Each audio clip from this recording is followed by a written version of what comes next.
Olá e bem-vindos. Já alguma vez se parou para pensar de onde vêm as leis? Do Parlamento, certo? Bem, essa é só mesmo a ponta do iceberg. Hoje vamos mergulhar fundo, até às nascentes escondidas do direito, para descobrir de onde é que as regras realmente brotam.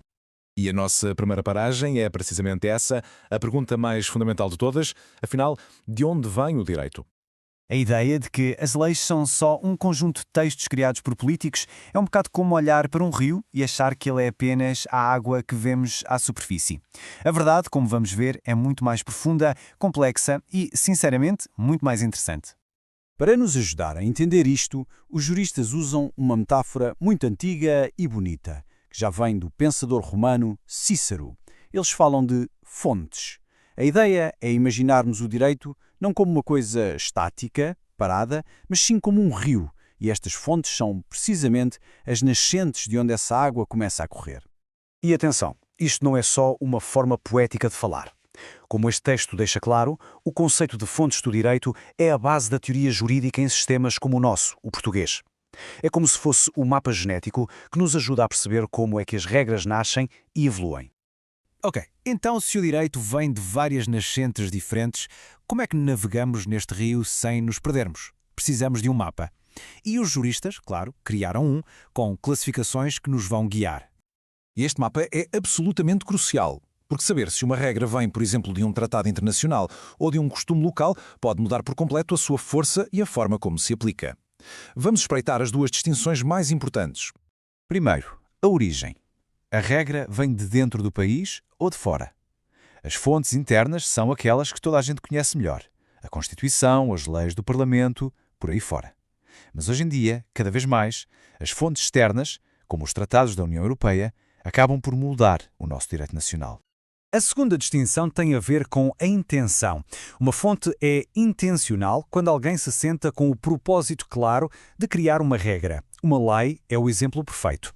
Mas, e aqui é que a coisa fica interessante, às vezes as regras simplesmente acontecem, nascem de forma orgânica, a partir de práticas que se repetem. É uma diferença fundamental. Muito bem, agora que já temos o nosso mapa, estamos prontos. Vamos lá então visitar as 4 nascentes clássicas, as fontes tradicionais que formam a base do nosso sistema jurídico.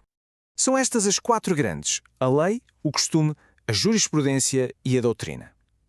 Cada uma delas tem a sua própria personalidade, a sua própria história.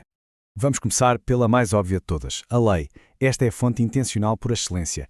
É um comando direto vindo de uma autoridade, como o Parlamento, que basicamente diz à sociedade como se deve comportar. É clara, é propositada, é a primeira coisa em que pensamos quando se fala em regras.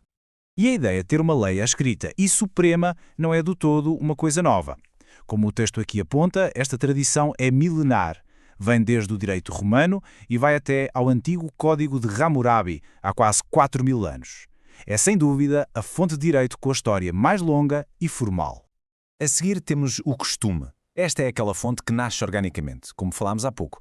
Pensemos numa coisa simples como uma fila. Ninguém escreveu uma lei a dizer que temos de fazer fila, mas fazemo-lo. Porquê? Porque a comunidade sente que é a forma correta e obrigatória de agir. É assim que o costume nasce. Portanto, o ponto central aqui é este. O costume é o direito que emerge do próprio povo. Usando a nossa metáfora, é o leito que o rio da sociedade foi escavando para si mesmo ao longo de séculos. Antigamente, era uma fonte de direito com um poder imenso. A nossa terceira fonte é a jurisprudência. Basicamente, estamos a falar das decisões dos tribunais. Imaginemos que a lei é um mapa. Às vezes, esse mapa não é totalmente claro ou tem zonas em branco. Quando um juiz decide um caso, está, na prática, a desenhar um caminho nesse mapa. E se muitos juízes desenharem o mesmo caminho, essa rota torna-se uma orientação para todos. E este ponto revela uma diferença crucial entre sistemas jurídicos. Como este excerto explica, no nosso sistema, a decisão de um juiz inspira, mas não cria lei para todos. Agora, no Reino Unido ou nos Estados Unidos, a história é outra. Lá, a decisão de um tribunal superior pode criar uma nova lei. É uma diferença, olhem, abismal na forma como o direito evolui. E, por fim, a doutrina. Esta é a fonte que nasce do estudo, da reflexão. São os livros, os artigos, as opiniões dos grandes especialistas e professores de direito. Eles não criam leis diretamente, mas o pensamento deles ajuda a clarificar, a criticar e, no fundo, a moldar a forma como as leis são entendidas e aplicadas por todos os outros. A história da doutrina é fascinante. Houve tempos em que a opinião comum dos especialistas tinha quase força de lei. Hoje, como o texto indica, o seu papel é mais de influência. É como um conselheiro sábio que atua nos bastidores do direito. Uma força poderosa, mas silenciosa. E assim chegamos ao fim da nossa visita às 4 fontes tradicionais. A questão que se põe agora é: será que este mapa antigo ainda descreve bem o território dos nossos dias? A resposta curta é não. Já não descreve na totalidade. O mundo mudou imenso e o direito teve de o acompanhar.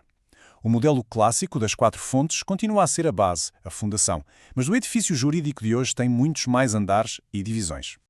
Pensemos nisto por um momento. Hoje, temos tribunais constitucionais que podem anular leis feitas pelo Parlamento. Temos o direito da União Europeia, que em muitas áreas se sobrepõe ao direito nacional. E o costume, por sua vez, perdeu muita da sua força porque as nossas sociedades complexas precisam de regras mais rápidas e claras do que aquelas que demoram séculos a formar-se. O cenário está em constante evolução. O que nos deixa com uma pergunta para refletir. À medida que o mundo se torna mais pequeno e os desafios mais globais, qual destas fontes, ou talvez uma fonte completamente nova, vai ter mais peso? Será a lei nacional, as decisões de tribunais internacionais? Ou será algo que ainda nem sequer imaginamos? Uma coisa é certa: a água continua a brotar